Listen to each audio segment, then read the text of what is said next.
أنا بدبي، تعالوا أشوفكم شنو طلبت من آي هيرب أمريكا. هذا الكولاجين طلبته سابقا بيور، هالمرة طلبته بالكاكاو.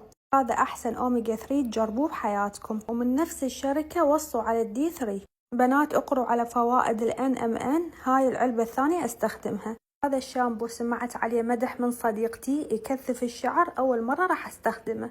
هذا مرطب شفة. نفتح الكرتونة الثانية. ذني أربعتهن للوجه: فيتامين سي، نياسيناميد، هيالورونيك أسيد، ريتينول. هذا كريم للوجه قبل الميك اب. بنات هذا قد ما سمعت مدح عليه جبت 2: كولاجين وبيبتايد للجسم. ماركة ناو جبت زيت اللوز الحلو وزيت الجوجوبا، اثنيناتهن يرطبن الجسم، طبعا يستخدمن للشعر. جبت خل التفاح، ضروري تتعلمون طريقة الاستخدام الصحيحة. من هذا المنبر أناشد آي هيرب خلي عندكم توصيل من أمريكا للعراق مباشر، لأنه هواي بنات يريدون حاجة أصلية ما دا يلقوها.